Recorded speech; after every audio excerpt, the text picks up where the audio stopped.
Tonight, on this special edition of 60 Minutes Presents, Honoring Our Soldiers. What kind of soldier are you? I'm average. I'm mediocre. Sergeant Junta may consider himself mediocre, but at the White House last November, he received the military's highest honor. Tonight, you'll hear the story of his heroism while fighting in Afghanistan's deadly Rugal Valley. This is the single greatest honor that the military can bestow on its own. And it comes right from the President of the United States himself. That's pretty good for a mediocre soldier. Think how good the great soldiers are. The fight you will see is brutal. The intensity unlike anything we'd seen in more than 9 years of covering this war. US soldiers are locked in a never-ending battle with an enemy that just keeps coming. Are the men you're facing committed? They're more committed than anything I've ever seen. One day we killed 31 of them. We could see them dying on the hills. I mean, we were engaging them and we were killing them. And they kept charging us.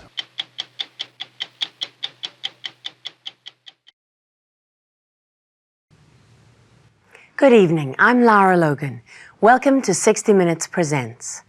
On this Memorial Day weekend, we could think of no better way of honoring our soldiers than to bring you some of their remarkable stories from the battlefields of Afghanistan. We begin with the story of a young man from Iowa, 26-year-old Staff Sergeant Sal Junta. Last November, he became the first living soldier to earn the Medal of Honor since the Vietnam War. It's the nation's highest military award for heroism in battle, and it's given for acts of extreme bravery in the face of almost certain death. Sal Junta earned this honor for his actions on a remote hilltop in eastern Afghanistan on the night of October 25, 2007, for repeatedly running into enemy fire to save American lives and rescue a fellow soldier from the hands of the Taliban. Tonight you'll hear about what happened from Sal Junta and the men who fought with him. You'll also hear about a place known as the Rugal Valley, where the Taliban are allied with Al-Qaeda and put up such a fight that the U.S. eventually gave up on the valley and pulled out in April last year. When Sal Junta was serving there at the age of just 22, it was considered one of the roughest tours of duty in Afghanistan. Did you ever wake up in the morning and think, what the hell am I doing here? Woke up every morning thinking, what the hell am I doing here? Really? No, we know what we're doing there, but what the hell are we doing here? In the Rugal Valley? In the Rugal Valley. Was there anywhere in the Rugal Valley that you could have felt safe? Maybe in your dreams. For Sal Junta and the men of the 173rd Airborne Brigade, this is what home was like for 15 months. The valley itself is not very big, just 6 miles long and a mile across. Go! Come on, come on, come on! But it was so dangerous here for US soldiers that it became known to Americans as the Valley of Death. And when Battle Company arrived here, they could see how hard it had been on the soldiers they were replacing. Some guys talking to themselves, some guys wouldn't even come up to us. They wanted nothing to do with us. You know, none of us understood why. And it wasn't long after that we figured out why they didn't want to talk to us. Why was it? That valley just took every ounce of life out of you. 26-year-old Staff Sergeant Gallardo was Sal Junta's squad leader, and he was back in Afghanistan on another tour of duty when we met up with him, along with their ammo bearer, Sergeant Michael Burns, and their machine gunner, Sergeant Brett Perry. That 15 months in the Rugal Valley, it was hell on earth. This was the view from their tiny base looking out into the valley, enemy territory for as far as they could see. There's somebody right out there trying to kill you every day. They wake up every day and they want to kill you. They weren't just hitting us on patrol, they were hitting us where we lived. So there was guys, you know, who refused to go to the bathroom during the day because you'd have to go out in the open. They wouldn't risk it, they'd wait till night, hold it until the dark. They were far from their base when Sal Junta earned the Medal of Honor, deep inside the Taliban stronghold in the valley on a major offensive. 2-1 got hit, break. The soldiers believe this attack on the third day was carried out by the same group of Taliban fighters who would later ambush Junta and his men. Dude, I need you to get to the LZ with those 2 wounded in action. It was filmed by Elizabeth Rubin on assignment for the New York Times Magazine. I called forward a Warhawk 3 element to pick up our KAA. One of their most respected soldiers, Staff Sergeant Larry Rugal, was killed when his position was overrun. And that was just a big blow to us, all of us, I think. And it felt like a momentum shift. As the soldiers listened to the Taliban on their radios, they now sounded more confident, and what they said was chilling. They were saying, we want a body, let's get a body. We want a body. Yeah. They wanted to see if they could get an American body this time. Sure enough, on the last night of the operation, October 25th, they were ambushed. It happened just as they were heading back to base. Sergeant Joshua Brennan was in the lead. Behind him was Specialist Franklin Eckroad. Sergeant Gallardo and Junta followed next. Everything happened. The world happened. And that next step. Tracers, bullets, RPGs, explosions, wings, zings, dings, snaps, pops, cracks. Based on diagrams we obtained from the U.S. military, this is what happened. At least a dozen Taliban fighters executed an L-shaped ambush, firing at the soldiers from 2 sides simultaneously, pinning down the entire unit in an instant. If we could have done it, we would have done it to them. It was perfectly done. Did you know instantly that they were right on you? You can see the muzzle flashes. They're there. I mean, less of a distance than you can throw a baseball. They were inside that gap. The 2 men at the front were down and cut off from the rest of their squad by heavy fire. And I started sprinting their way. I got about 5-6 feet, and that's when I just had RPGs hit everywhere. You were completely pinned down? I was done. I was pinned. And so, I just started turning at them and shooting. Shooting, backpedaling. And right when he started coming back, I watched his head kind of hit. I fell. While I'm falling is when I got shot in the helmet. I remember thinking, did I just get shot in the helmet? Did that just happen? So you had to get him out of that spot. I was just going to grab him and just pull him back. Before I know it, Junta is coming in the open, and he's pulling me out of the open. Did you think, thank God he's here? I was on my back like a turtle. And if Junta hadn't come to you? I'd have been stuck there, just laying there for them to shoot at. As he was dragging Eric Gallardo to cover, Sal Junta was hit twice. His body armor saved him. I got hit on the lower part of my front vest. Of your bulletproof vest? I don't know if it's bulletproof, but it definitely can stop 1 or 2. Did you feel that? I felt it. There's adrenaline and everything going, but it displaced the weight across my whole chest. I couldn't ask for anything better than that, because a bullet just hit me and I felt air. Junta, Gallardo, and 2 of their gunners charged forward. They were trying to reach their 2 wounded men pinned down at the front. You're running into a wall of bullets. Together. So that's what we did. And we threw our first grenades, and we ran and we shot. And we did it again, and we got closer, and then Eckroad was there. Specialist Eckroad had been shot 4 times. Gallardo stopped to help him. He was just hysterical.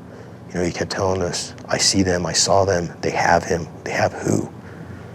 You didn't know? We didn't know. Could you hear what Eckroad was saying? He said that he was shot, and, Gallardo was there, it was taken care of. Sergeant Gallardo told us that Eckroad was hysterical, not because he was wounded, that he said he just kept screaming, they've got him.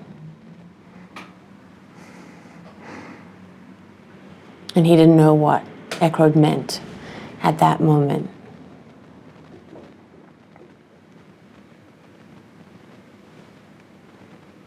No, I've never heard that. It makes it easier sometimes not knowing everything. What Sal Junta didn't know at the time was that the Taliban already had 22-year-old Sergeant Joshua Brennan, a tough, easygoing soldier who had earned a Bronze Star and had been named Soldier of the Year on his first deployment to Afghanistan. This is Brennan with Junta just a few days before the ambush. There was no one on the squad he was closer to, and it was Junta who would save him from dying in enemy hands.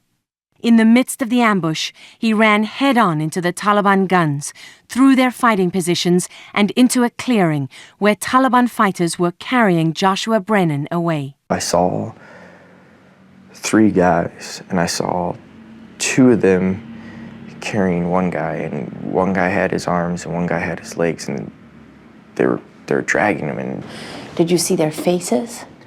I saw their hats and their beards, and I saw their guns. I saw their guns were slung on their back because their hands were full. What did you see when you ran up towards Brennan and Junta was there? What did you actually see? Junta firing, Junta hitting. I saw the one body falling. I saw Brennan's body being dropped, and I saw the other shadow running, and Junta was still shooting. I shot one guy, and he falls, and the other guy was already running away the whole time because I was just running and shooting, just closing the gap. And the one guy dropped, and I started going for the other guy, and by that time, I was at Brennan. Did you know the moment when you grabbed him, you knew he was badly wounded? You could see instantly. I just started assessing, and then he started struggling breathing. And he's complaining that there's something in his mouth, and it's part of his mouth that's in his mouth. He knew we were there. He was drifting out of consciousness, but he knew it was us now. Did he say anything about being taken? No, he wanted to make sure we were there with him. The ambush had lasted just 3 minutes. Sergeant Gallardo still had to get his squad back to base, hoping they wouldn't get hit again. They made it back safely, but later that night, Joshua Brennan died in surgery. I remember just hearing that and just walking off and just finding a corner and just lost it. I couldn't believe it. I needed to see how Junta was doing. How was Junta doing?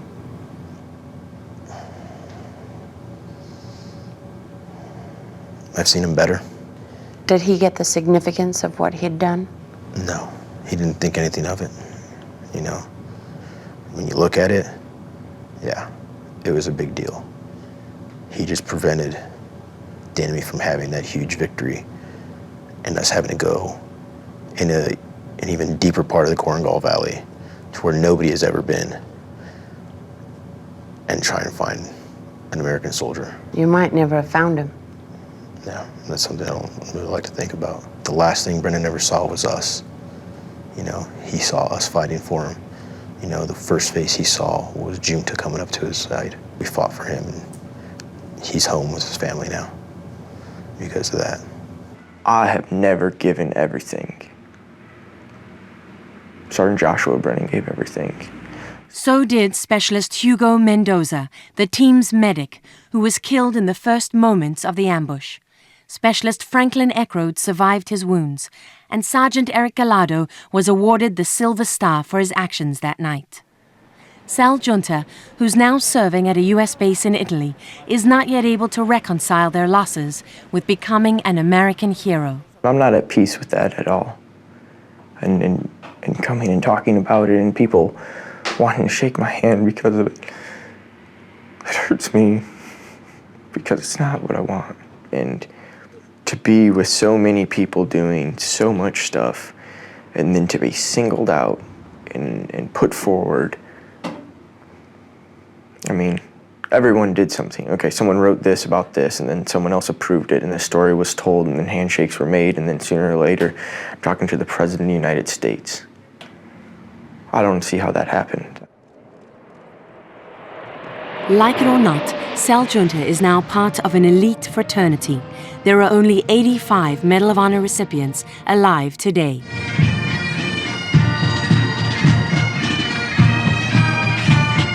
For the rest of his life, he'll enjoy certain privileges, like a guaranteed seat at presidential inaugurations. And he'll be honored every year at events like this. But it's something he may never be comfortable with. What kind of soldier are you?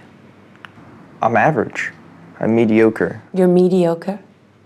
Yeah. This is only one moment. I mean, I don't think that I did anything that anyone else that I was with wouldn't have done. I was in the position to do it. That was what needed to be done, so that's what I did. This is the single greatest honor that the military can bestow on its own. And it comes right from the President of the United States himself. That's pretty good for a mediocre soldier. Think how good the great soldiers are.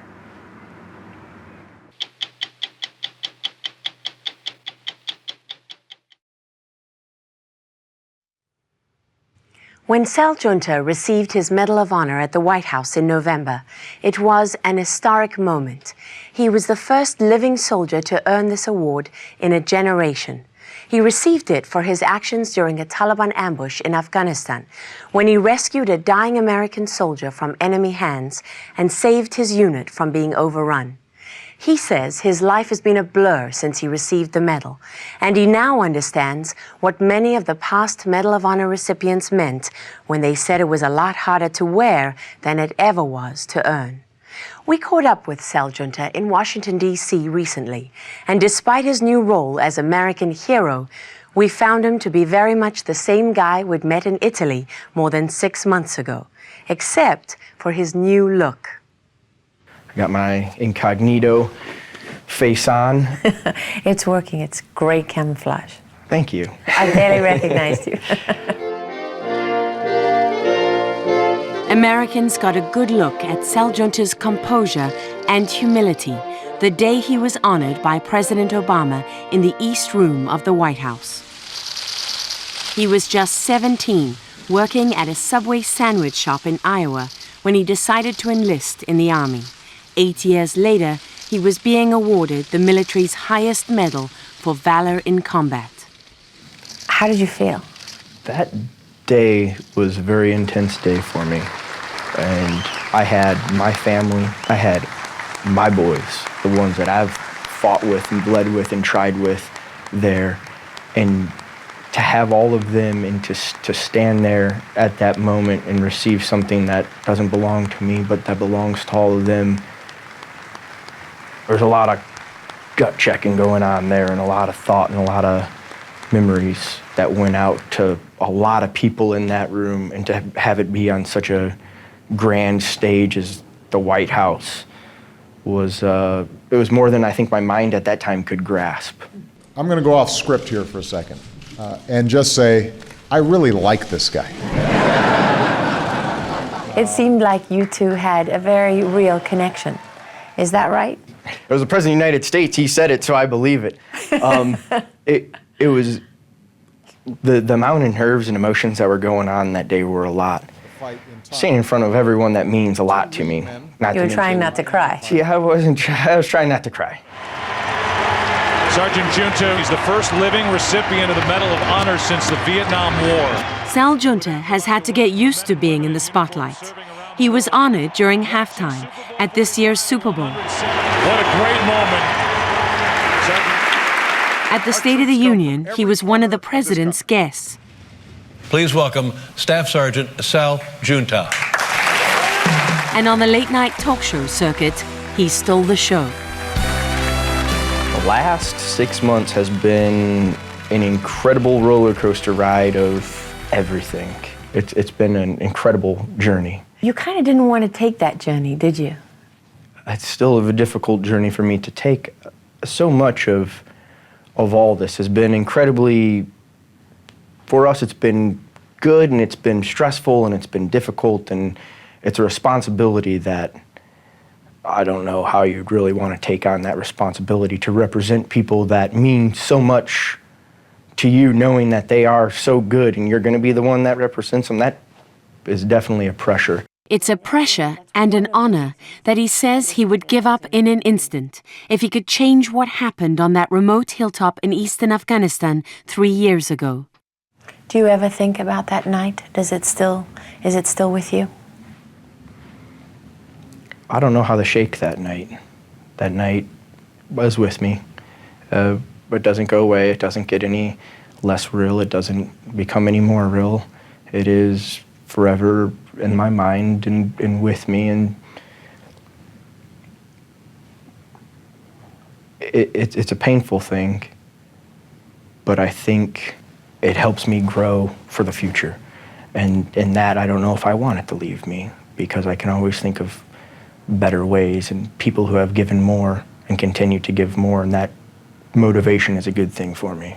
You were uncomfortable being honored for something where you lost people that you cared about. I mean, you said, I have never given everything.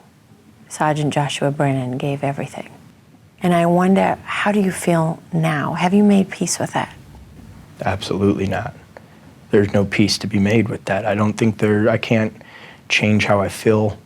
I can't stop people from saying what they say. I think I handle it better now solely because I have no other choice. But every time that's said to me, I think about a time that I can bring it up and remind the American public, I'm no one special, I'm one of many. So this is the Room of Honor? When we were first with Sal Giunta in Italy this fall, he took us to the Medal of Honor room at his base in Vicenza, home of the 173rd Airborne Brigade, which is believed to have earned this medal more times than any other brigade in U.S. history. The walls here are lined with the faces of their fallen heroes, some of them Sal Giunta's closest friends. And where is Josh Brennan? He is right here in the corner, and there's Mendoza right next to him. And Sergeant Rugal next to Mendoza. Well, I imagine even coming here and seeing this isn't easy. It's heavy on me. I don't know, I think all those dudes have just given it all. And they went out there and they said they were gonna do something, and they did it, and it cost them everything. And the least we can do is stand here and look up to them and say thank you. What is it like for you now, looking at this wall? Is it slightly unreal that your picture will be added to this? Absolutely. It's been decades since anyone was added to this wall, and you'll be the first.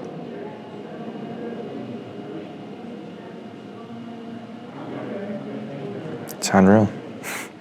At that time, Sal Giunta and his wife Jen were just beginning to get a sense of how much their lives would change. Could you imagine getting through this without Jen at your side? No. I don't think I could have made it through this at all without her by my side and supporting me every day. I don't know where I'd be. I'd be a different person, and I wouldn't be as, if I am good, I wouldn't be this good. Not without her. She helps make me who I am, a large part of it, at least a good part.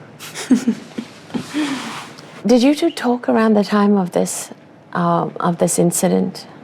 I believe he called me that day, actually. He didn't know that I knew.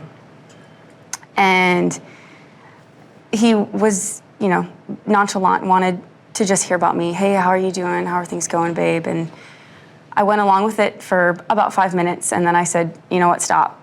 I know what happened. I got the phone call. How are you doing? I don't need to hear about everything. I don't need to hear the details, but how are you? Because you feel it,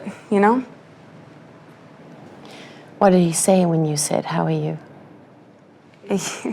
He said, I'm okay. Don't worry about me. He said, I'm fine. And I said, I know you're physically okay. I get that, but are you really okay? And? He just said, yeah, he didn't really want to talk about it. What do you think it says about him as a person? How much he will give. How unselfish he is.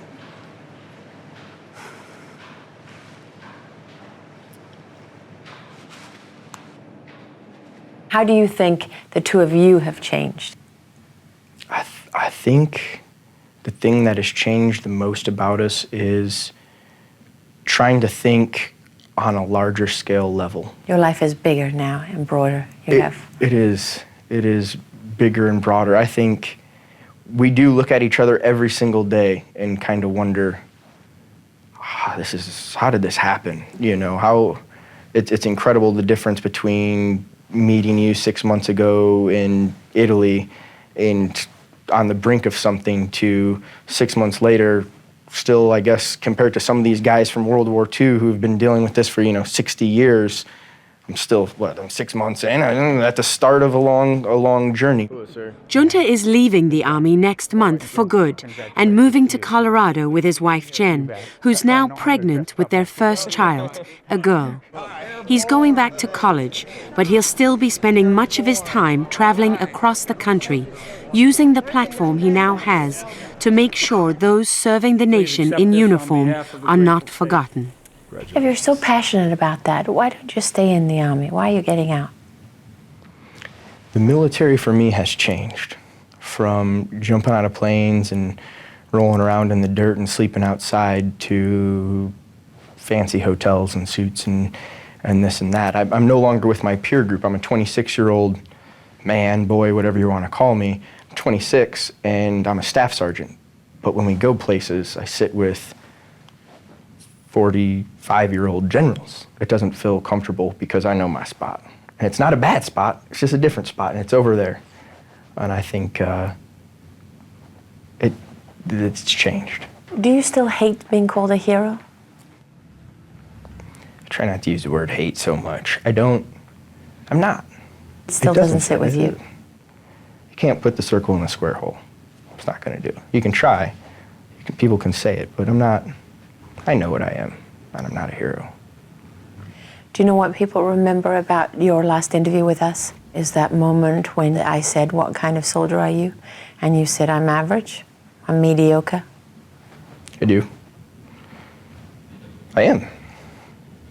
I don't know any way, I can't class it up, I can't change it without it being a lie. I think it's very true.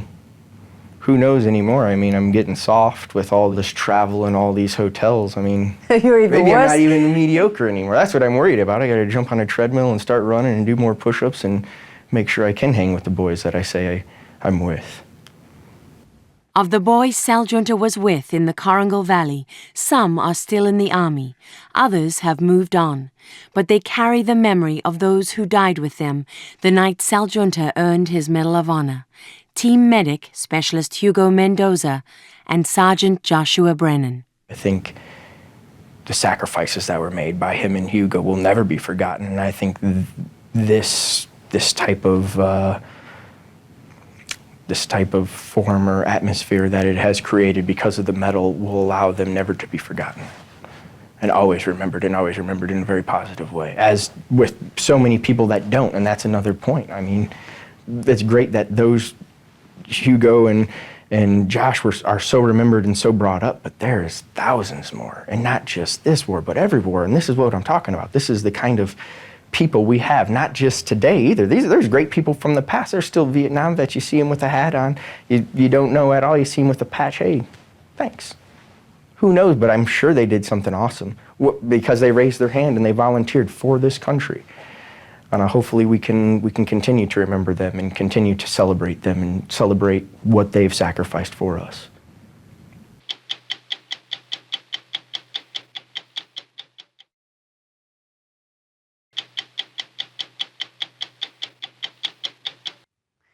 The story of Sal Junta and the night his unit of the 173rd Airborne Brigade were ambushed took place in the Korangal Valley, known to American troops as the Valley of Death.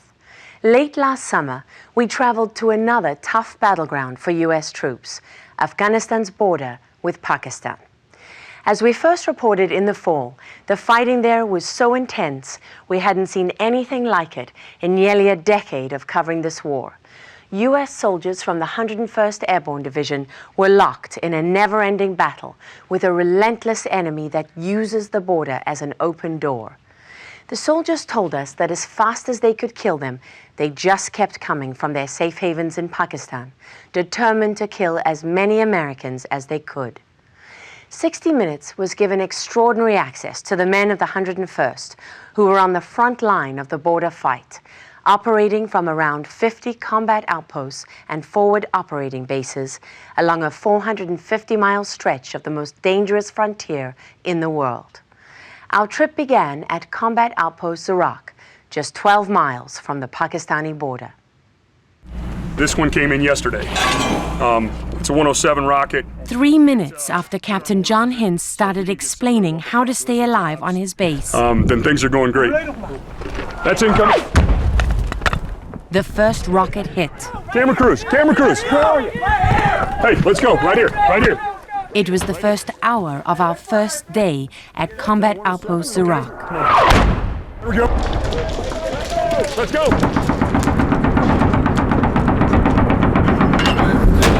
911's location. Already we were getting a taste of what Captain Hintz and his men lived through every day. And they've been doing this for 7 months. Within 10 minutes, the barrage was over. It had wounded 2 of Hintz's men. What we got going on? Specialist Peter Kuiper's shirt was soaked with blood from wounds to his head. They're all used to dealing with injuries here. 40 out of Hintz's 88 soldiers have been awarded Purple Hearts for wounds received in combat. All right, well, let's walk up this way a little bit. The 40-year-old commander from Iowa has received 3 Purple Hearts himself. This is a tough fight, and you're in one of the worst places. I mean, even for somebody like you with a rough tour in Iraq under your belt, surviving 8 roadside bombs. I don't even think that's uncommon, though. I mean, I've got to be honest. My whole company's that. I've got a kid out there that's got 8 Purple Hearts. He just got shot in the head during a battle. And he survived? He survived, and he fought for 3 more hours. I mean, it's just the way these guys are. Captain Hintz commands one of the most dangerous pieces of ground in Afghanistan. It may look like a desolate patch of dirt in the middle of nowhere, but this tiny base sits right on one of the main routes used by the enemy to ferry fighters and weapons from Pakistan. You can never rest out here because you know that they want this spot back. And the foreign fighters are very well trained. They carry better weapon systems. They have much more ammunition. So when you get into a fight with them, you know you're in a fight. When you say foreign fighters, from where? Pakistan. We're only about 12 to 13 miles away from Pakistan. And we know we kill a lot of people here. And these guys, it doesn't matter if you kill 30 that day, or it doesn't seem to matter, because they'll be back the next day or the next week. With more fighters? Yes. Are the men you're facing committed? They're more committed than anything I've ever seen. One day we killed 31 of them. We could see them dying on the hills. I mean, we were engaging them and we were killing them. And they kept charging us. We obtained video of their enemy from the other side of the border. It's the foreign fighters, like Arabs and Pakistanis, that Hintz says are the most skilled. They lead the local Afghans in battle. But both fight in the name of the Taliban. How much area around here does the Taliban control? Wow, that's, I have probably 300 square kilometers, and the vast majority is controlled by the Taliban. We push hard, we patrol heavy, we go out there, but I would say probably 18 to 20 square kilometers is what I think I own. Out of 300? Yes. Are there areas here that you can't even go into at all? Taliban areas? Yes, there's multiple areas in this sector that I can't go into. I mean, that's incredible. I think people listening to that will just be wondering, how can we be 9 years into this war? And I mean, you're sitting here surrounded by Taliban villages that in some cases you can't even go into. I think the challenge is in finding out, how to separate the Taliban from the village. That's the challenge Hintz and his men faced on this mission, to a village that's asked for help rebuilding their canal. It's the core of the U.S. strategy, to build relationships with the villages so they don't support the Taliban. Even though it means driving to an area that's a known staging ground for the Taliban and foreign fighters coming in from Pakistan, and they get attacked every time they go there, they set out to pay the village a visit. Well, as long as we don't get stuck today, we're going to be good. A 3-mile trip that took an hour and a half because of the impossible terrain. Man, this terrain sucks. You're just hanging up on a big rock, I think on the left. The speed we're moving at and the difficulty, it just feels like this is one big target. We are one big target here. We're driving right to the Taliban villages. They're watching us. Guaranteed they got a spotter sitting right up on this mountain, and he's reporting everything back to his chain of command, and they're just waiting for us.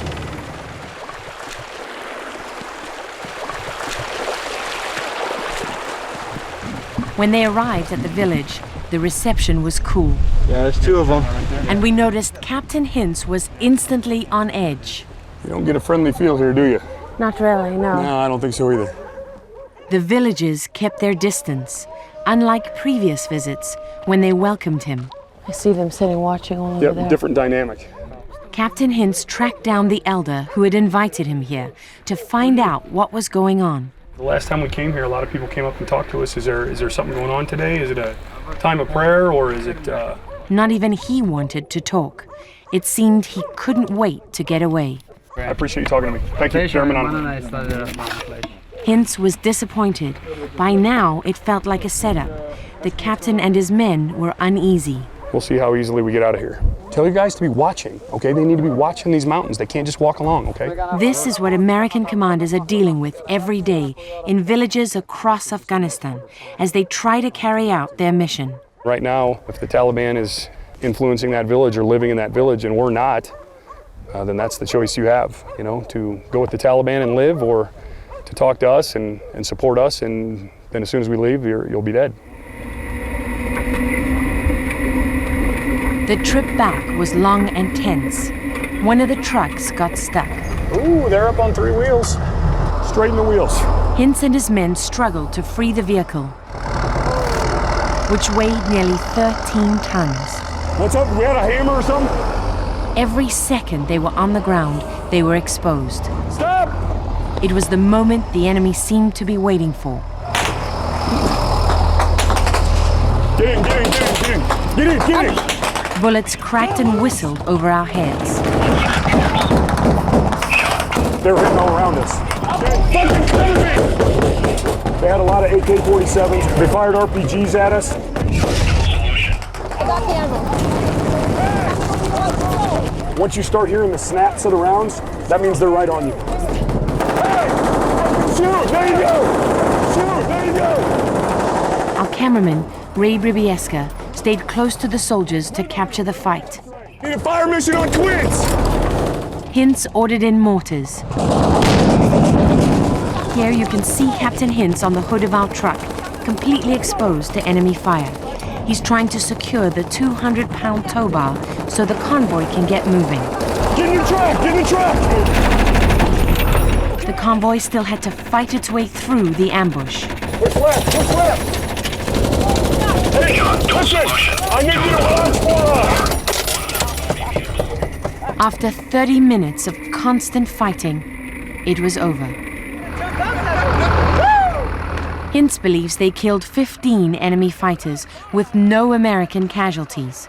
His soldiers were relieved, and Captain Hintz felt lucky to be alive. I had to jump up on the hood to get the tow bar up, and so I'm up on the hood, and rounds are cracking everywhere. It was insane. There are more than 12,000 soldiers at dozens of outposts along the border that are dealing with the same problem as Captain Hintz. Up on the ridge lines, those are superhighways for the insurgency. Lieutenant Colonel Joel Vowell at Forward Operating Base Joyce, less than 5 miles from the Pakistani border, is one of them. Most of the people we are fighting are from Pakistan. Is it an endless supply? I don't know if it's endless. Does it feel that way? It feels that way when you have to fight waves after waves of enemy fighters here that are coming from sanctuary.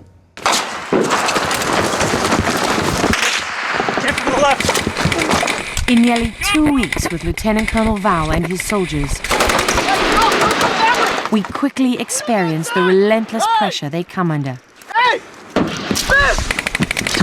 Once again, complex attacks carried out by a sophisticated enemy that doesn't back down. It's like any other border between any other country. You can't put a fence up there and stop everybody from coming over it. Major General John Campbell is the man Lieutenant Colonel Vowell and Captain Hintz report to. He's the commander of the 101st Airborne Division, in charge of some 30,000 soldiers here. And the border is his problem. You cannot talk about Afghanistan without talking about Pakistan. General Campbell flew us over some of the 450 miles of the border that he's responsible for. You're in Pakistan right now. Now you're in Afghanistan. He's in regular contact with the Pakistani military and says the relationship is improving a little more every day. We would hope that they would do more within their capacity to stop people command and control and elements that come across the border in Afghanistan. I think they have tried to do some stuff. Is it enough? No. It's not even close to enough. Can they do more? Yes. Can they do a lot more? Can they do a lot more? I would agree. Go! Let's go! Let's go! Until they do, it's hard to see how U.S. soldiers at places like Combat Outpost Iraq can make any real progress in a fight that's claimed more American lives last year than any other. What's the hardest thing you've had to deal with? So losing my soldiers. I lost a 18-year-old kid in Iraq. I've lost a 20-year-old kid in Afghanistan. Just lost a 29-year-old NCO a few weeks ago, stepped on a landmine. You're a failure because you didn't take them home. I don't think anyone would call that a failure. I think people understand that in war and in combat, you lose soldiers. Everybody knows in war you lose people, but just not your people. As we left Captain Hintz and his men, their mission at Iraq was coming to an end, and new soldiers were pouring in to take over this fight. Is it your sense that you're winning here? I think we're winning. I think we're winning. You don't look convinced. I'm not 100% convinced. I mean, but you can't look at it like we're losing. I'm not going to come here and lose. So do I think we've gained ground? Yes. Is it enough ground? No. I would like to say that if given another 6 months here, I could bring in the next village, the next 2 villages, and bring them to my side. But you can't. I can't. I'll never give up on it. But at times I wonder if I walk out of here tomorrow, where's this place at? Where do you think? Well, it's lost. Go to 60minutesovertime.com to hear how our veteran combat cameraman shot this dangerous story. Sponsored by Viagra.